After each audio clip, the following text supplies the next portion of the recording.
देखिएगा, इतना बड़ा स्टेटमेंट दिया हुआ है और तीन कंक्लूजन दिया हुआ है और इस तरह का विकल्प सेट है आपको लगाना है कौन सा विकल्प होगा। आपको ये पहला कंक्लूजन देख रहे हैं तो V से Z, तो V से Z यहां है ना, V से Z, तो सर V से Z आने में दोनों इनइक्वालिटियां मिल जाएंगी, ग्रेटर वाली भी लेस वाली भी। जब ग्रेटर और लेस वाली मिल जाती है तो केस ब्लॉक हो जाता है, इसलिए हम इसको गलत कहते हैं। गलत हो गया पहला। दूसरा देखो, A से H, सर A से H यहां है, A से H, सर A से H ग्रेटर और इक्वल बनेगा आंसर। A से H जाओ तो ग्रेटर इक्वल और इक्वल में आंसर ग्रेटर इक्वल होता था ना, तो आप कहोगे सर यहां पे केवल ग्रेटर है, तो अधूरा सही है आधा सही है, आंसर ग्रेटर इक्वल है। यहां खाली ग्रेटर लिखा है तो उसका आधा लिखा है ना, यानी अधूरा सही है। अधूरा सही को सही नहीं कहा जाता, जो 100% सही होगा वो सही माना जाएगा। सर A और H में आंसर है ग्रेटर और इक्वल, खाली इक्वल दिया है, ये भी अधूरा सही है और अधूरा सही को सही नहीं कहा जाता। तो ध्यान से सुनो, ये केस ब्लॉक हो गया इसलिए गलत हो गया, ये दोनों अधूरा सही होके गलत हो गए। तो क्या इन दोनों अधूरा सही वालों को मिलाया जाए तो क्या ये पूरा सही हो जाएंगे? और जब दो निष्कर्ष जो अधूरा सही हुए हैं वो मिलने के बाद पूरा सही ऐसे न बन जाएंगे मिलेंगे तो? ये वाला कहेगा हम ग्रेटर रहेंगे, ये कहेगा इक्वल रहेंगे, नहीं दोनों मिल जाएगा तो ग्रेटर इक्वल। और जब मिलने के बाद पूरा सही हो जाएगा, तो जब मिलने के बाद पूरा सही हो जाए उसी केस में आइदर 1 और 2 कहा जाता है। ये दूसरा नंबर ये तीसरा नंबर को ना मिलाए हैं, इसीलिए या तो दूसरा या यहाँ ये लगाना होगा। केवल पहला सही था नहीं, केवल दूसरा सही था नहीं, अधूरा था ना। ना तो पहला ना दूसरा कह रहा है, तीसरा कहाँ गया?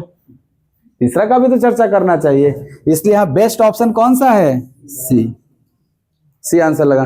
तो आइदर और का पिछले क्लास में आपने पढ़ा था कि 3 कंडीशन होना चाहिए जब केस ब्लॉक हो जाता है। तब केस ब्लॉक हो जाता है, जैसे 2 कंक्लूजन है और दोनों केस ब्लॉक हो गया तो दोनों गलत हो गया, तो वहां 3 कंडीशन, दोनों गलत होना चाहिए, सब्जेक्ट ऑब्जेक्ट सेम होना चाहिए और मिलाने के बाद तीनों इनइक्वालिटियां मिल जानी चाहिए। पहला केस था इधर और का। आज आपने दूसरा केस देखा इधर और का कि 2 पार्शियल सही हुए हैं, अधूरा सही हुए हैं। ये केस ब्लॉक है क्या? नहीं, ये अधूरा सही हुआ है। तो 2 अधूरा सही वाले निष्कर्ष को मिलाने के बाद अगर पूरा सही होने लगेगा तो उस केस में भी आंसर आइदर और में होता है, या तो पहला या दूसरा होता है। तो देख लेना, ये पहला दूसरा थोड़े है, ये दूसरा तीसरा है ना, इसीलिए लिखा है या तो दूसरा या तीसरा। क्लियर? ये चीज था, कल का ये डाउट था आपका।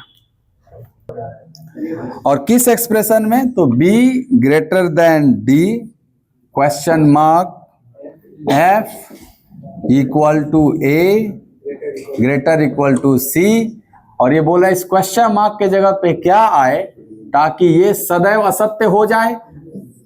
विकल्प भी दे ही दिया है, less than, equal to, greater than and greater और इक्वल। पहले तो ये प्रश्न समझना जरूरी है।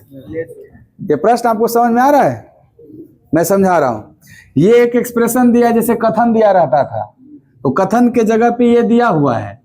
अब बोल रहा है कि B ग्रेटर देन C को असत्य होने के लिए इस प्रश्नवाचक चिन्ह के जगह पे कौन सा ऑप्शन भरा जाए, ये प्रश्न है आपका।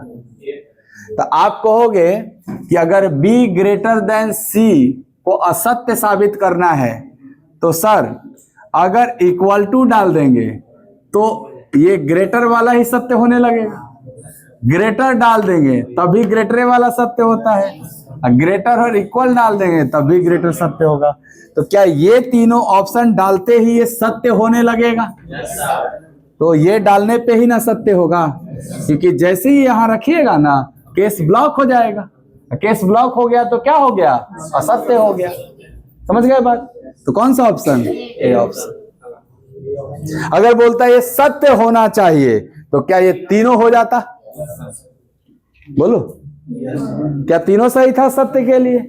हाँ सर, आप इसमें से कोई भी यहां भर के देखो, ये रिजल्ट क्या आएगा? ग्रेटर देन आएगा। सी बी हमेशा क्या हो जाएगा? देखो बड़ा मुंह है ना इधर, हमेशा यही आंसर है।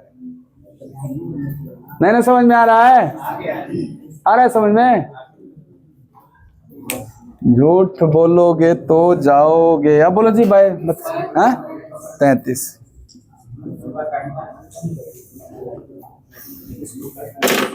टू एफ और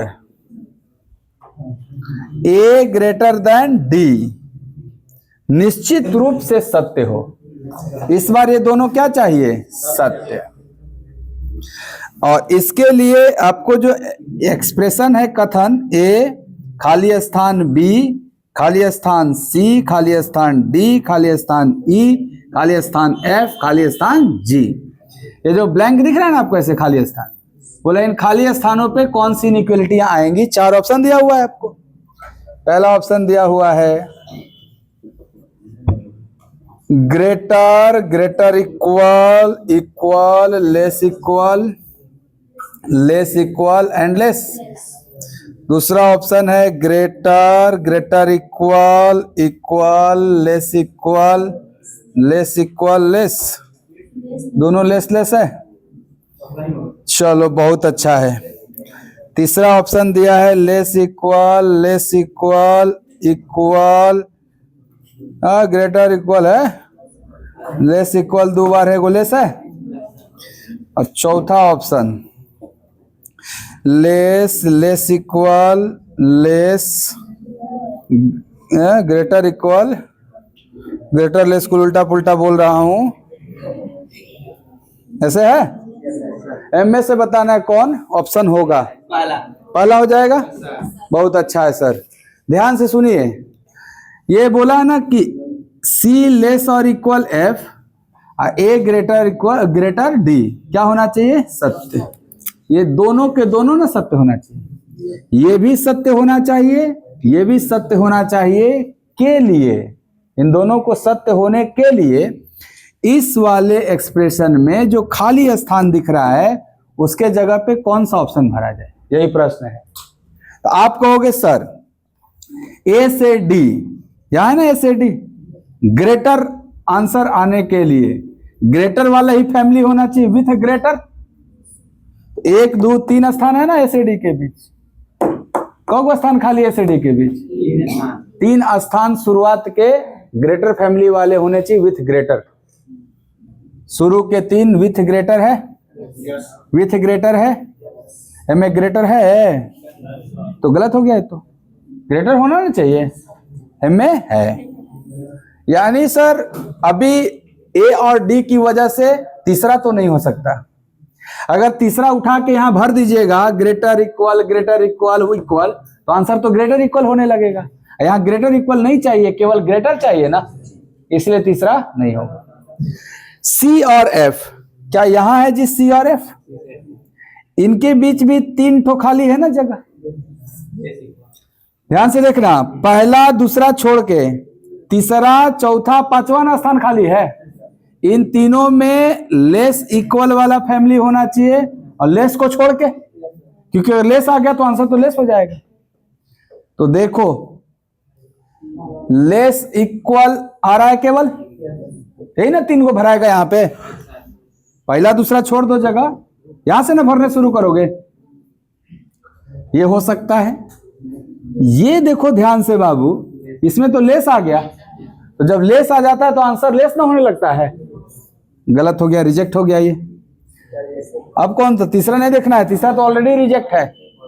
ये देखो, ये तो कैसे ब्लॉक करवा दिया हो, ये कैसे ना ब्लॉक हो गया, इसलिए आंसर क्या होगा? First option.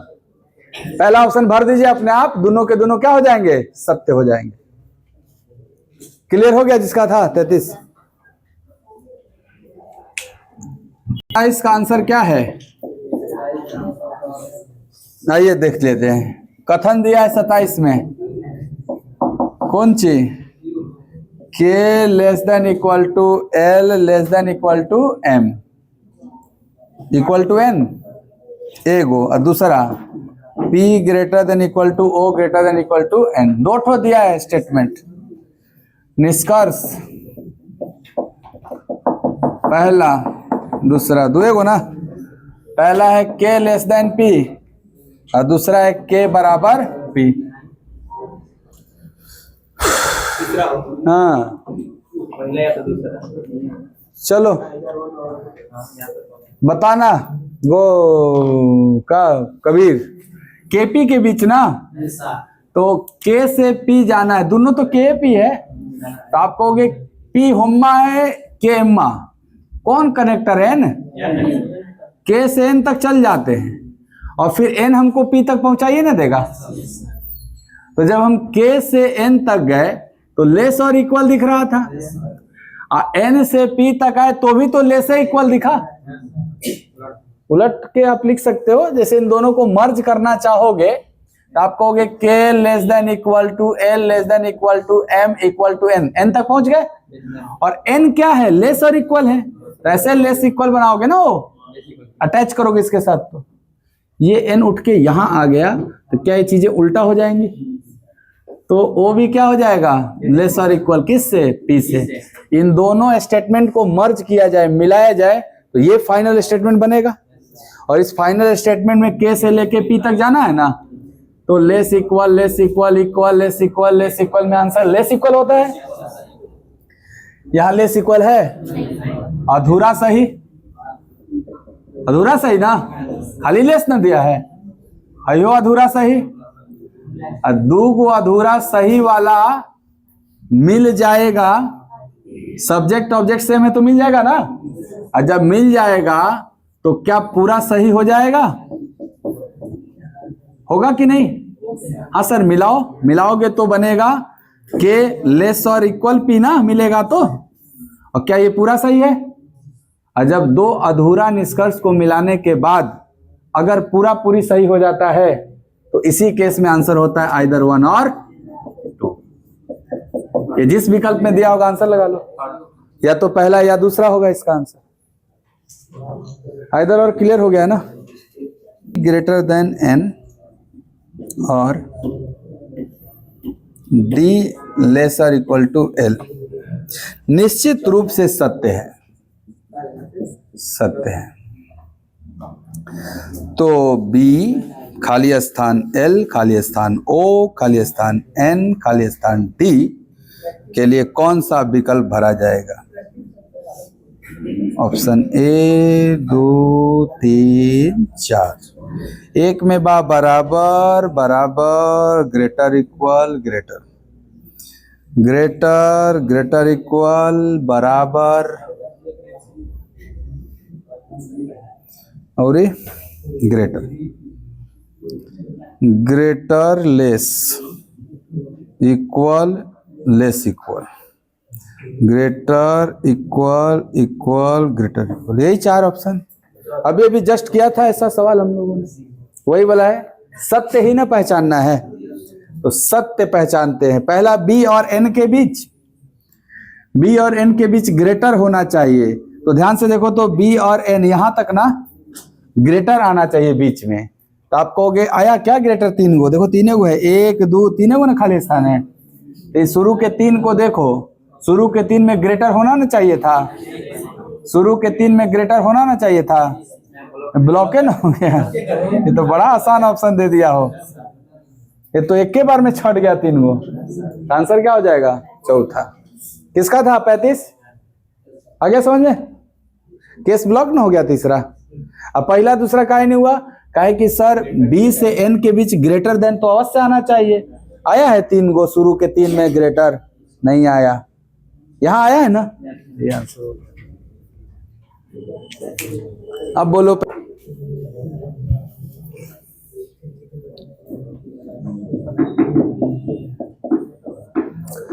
इसमें निष्कर्ष दे दिया है। अभी तक क्या होता था, कथन दे के निष्कर्ष पूछा जाता था, इसमें निष्कर्ष दे के ना कथन पूछ दिया गया।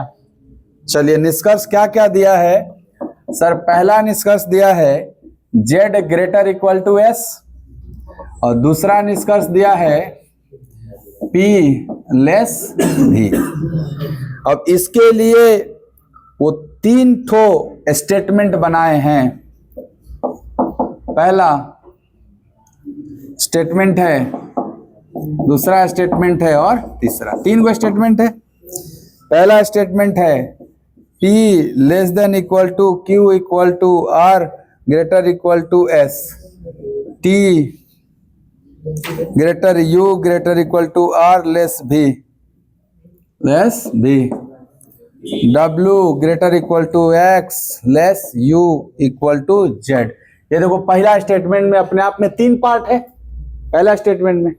दूसरा स्टेटमेंट, दूसरा कथन में है M greater than Z greater than equal to Q equal to R, Q equal to S less equal to L equal to W, L greater equal to P less O equal to V।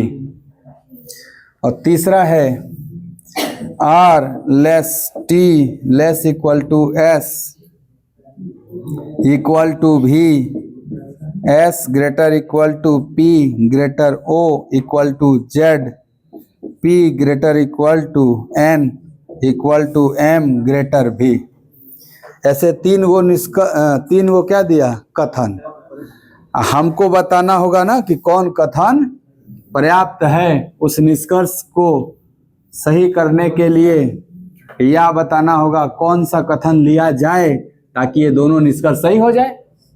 उल्टा है, हाँ इसको बोल सकते हैं आप inverse inequality. Inequality में क्या था कि कथन दे के निष्कर्ष पूछा जाता था, यहाँ निष्कर्ष दे के कथन पूछा गया था। इनवर्स बोल सकते हैं आप इसको। ऑप्शन देखो बाबू, इसके लिए ऑप्शन तैयार किया। पहला ऑप्शन है 1 और 2 दोनों कथन, 1 और 2 दोनों, यह है पहला ऑप्शन। दूसरा ऑप्शन कथन 1 केवल कथन 1। तीसरा ऑप्शन है केवल कथन 2, और चौथा ऑप्शन है कथन 2 और 3 दोनों। कथन 2 और 3 दोनों। सवाल को अच्छे से देख लो, समझ लो।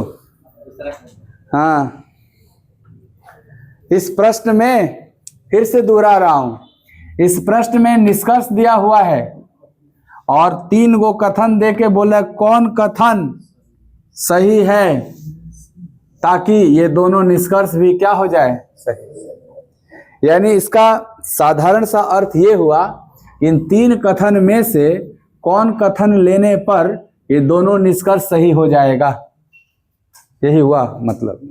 आप जरा देखो ध्यान से, पहला निष्कर्ष तुमको Z और S के बीच चाहिए, वो भी कैसा चाहिए, ग्रेटर और इक्वल।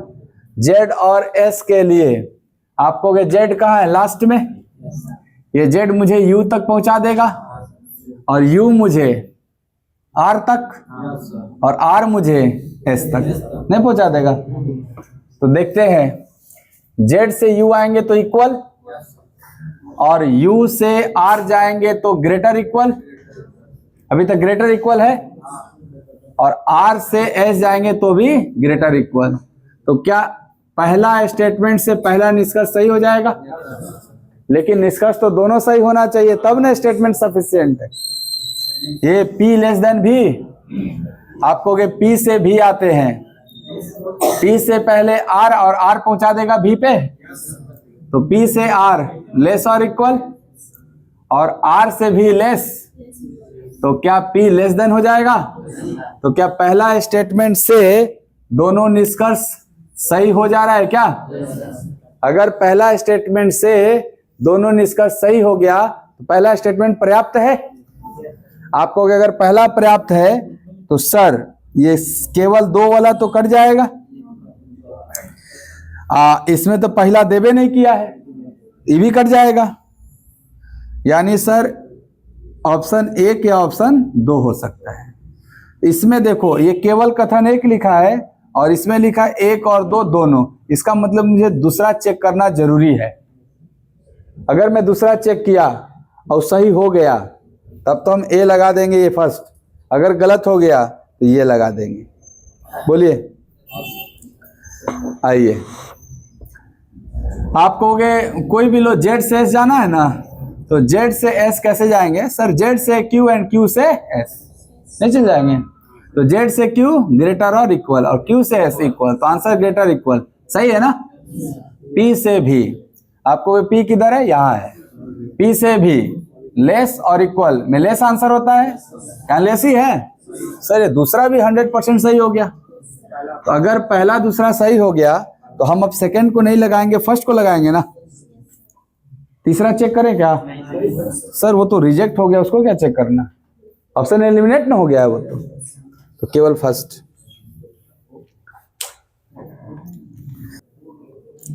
नहीं कोड किया गया है a@b, तो पहले सवाल लिख लें। लिख लेते हैं पहले। ये कोडेड इनइक्वालिटी है, कोडिंग किया गया है ना। a@b का अर्थ है ए बी से ना तो बड़ा है ना बराबर। आपको बोला था 3 इनइक्वालिटी, बड़ा, बराबर और छोटा। इन तीनों में अगर कोई 2 मना कर दिया जाए तो बचा हुआ तीसरा हो जाएगा। ये कह रहा है ना तो बड़ा है ना ही बराबर है, तो बताओ बड़ा भी नहीं है बराबर भी नहीं है, तो क्या बच गया? छोटा। इसका मतलब लेस है। इस पूरे सेंटेंस का मतलब क्या है? लेस है। वो ऐसे ना बोल के कि ना तो बड़ा है ना बराबर, डायरेक्ट छोटा भी तो बोल सकता था, तो नहीं बोला, तो आप बना लेना, कन्वर्ट कर लो ऐसे। ये देखो क्या लिख रहा है कि सर a#b का अर्थ है ए बी से ना तो छोटा है ना बराबर, मतलब ना छोटा है ना बराबर, तो क्या होगा? तो ग्रेटर होगा ये आपका। ओके। a%b का अर्थ है ए बी से छोटा नहीं है। कौन नहीं है? छोटा नहीं है, तो ये नहीं होगा, तो बड़ा या बराबर होगा, इसके लिए हो गया ग्रेटर और इक्वल। a एंड b का अर्थ है ए बी से बड़ा नहीं है, अगर बड़ा नहीं है तो छोटा या बराबर होगा, इसके लिए हो गया लेस और इक्वल। और स्टार का अर्थ समझाया है, a*b का अर्थ समझाया ए बी से न तो बड़ा है और न ही छोटा है, तो बताओ बड़ा भी नहीं है छोटा भी नहीं है, तो क्या है? तो इसका मतलब इक्वल हो गया, बराबर हो गया। समझ में आ गया कोडिंग? अब आप बताइए सर कि स्टार का मतलब बराबर, तो क्या मैं इस स्टार को बराबर से रिप्लेस कर सकता हूं? एंड का मतलब लेस और इक्वल, तो यहां मैं लेस इक्वल लिख सकता हूं। हैशटैग का मतलब ग्रेटर, तो मैं हैशटैग की जगह ग्रेटर लिख दूंगा। और एंड का मतलब लेस और इक्वल, यहां मैं लेस इक्वल लिख दूंगा। तो बताइए लिखते ही क्या ये प्रश्न आपके पिछले प्रश्न के जैसा हो गया कि कथन में इनइक्वालिटियां दिख रही हैं आपको? ये हैशटैग का मीनिंग समझाया गया था ग्रेटर, तो आप निष्कर्ष में भी चेंज कर दो, हैशटैग की जगह ग्रेटर लिख लो। @ का मीनिंग समझाया गया है लेस देन, तो @ की जगह लेस लिख लो और चेक कर लो आप कि इन दोनों कथन के माध्यम से इसमें से कौन सा निष्कर्ष सही होगा। चलो पहला निष्कर्ष H से किए, आपको भी यही तो दिख रहा है, एस से के नहीं दिख रहा है, एस से के, और ये दोनों अलग अलग ना फैमिली के आ गए, तो केस ब्लॉक ना हो गया। अगर केस ब्लॉक होता है तो ये गलत माना जाता है। अच्छा आइए सी से डी, आप कहोगे सी से डी, सर सी से डी, सी इसमें है और डी इसमें है, क्या मैं पहले सी से के पे पहुंचूं? के ना मुझे डी पे पहुंचा देगा, तो जब मैं सी से के पे पहुंचूं तो सी हमें ग्रेटर इक्वल एंड इक्वल दिख रहा है और के भी मुझे क्या दिख रहा है? Greater equal. तो ये 3 इनइक्वालिटियां मिलेंगी सी से डी तक जाते जाते। नहीं समझ में आता, यही जोड़ने नहीं आता ना। फिर से देखो, सी से निष्कर्ष देखो, सी से डी जाना है ना तुमको, चलो सी से वाई आओगे तो तुम्हारा सी क्या है? बड़ा है या बराबर वाई से? नहीं है बड़ा या बराबर। और वाई के क्या है बराबर, वाई के बराबर, के पे पहुंच गए लेकिन जाना तो डी पे है, देखो डी है ना लास्ट में, तो के से जब डी जाऊं तो के बड़ा या बराबर दिख रहा है, के बड़ा या बराबर दिख रहा है किससे, डी से। तो बताओ सी से डी पहुंच गया, इसमें inequality greater equal equal greater equal मिला, और इसमें आंसर ग्रेटर इक्वल होता है ना, क्या ग्रेटर इक्वल लिखा है, ये तो खाली लेस लिखा है, जबकि होना क्या चाहिए ग्रेटर इक्वल, क्या ये भी गलत है, तो बताओ नीदर वन नॉर टू ना। अच्छा ये बताओ ये जो गलत है ये 100% गलत है, ये अधूरा गलत थोड़े है, ब्लॉक हुआ क्या केस, नहीं सर, आंसर होना चाहिए ग्रेटर और इक्वल, यहां सीधे लिखा है लेस, एकदम अपोजिट में लिख दिया है, इस फैमिली में आंसर होना चाहिए और लिखा है उस फैमिली का, मतलब ग्रेटर वाला फैमिली में आंसर होना चाहिए और लिखा है लेस वाला, ये पूरी 100% गलत है, जब 100% गलत है तो आइदर और का सवाल पैदा नहीं होता, नाइदर, जब आइदर और नहीं होता है तो क्या होता है नाइदर नॉर, क्यों, क्योंकि दोनों इंडिविजुअली क्या है गलत है, इसका आंसर डी ऑप्शन हो जाएगा, समझ गए, कल निपटा के आइए पूरा खत्म करके, 4-5 और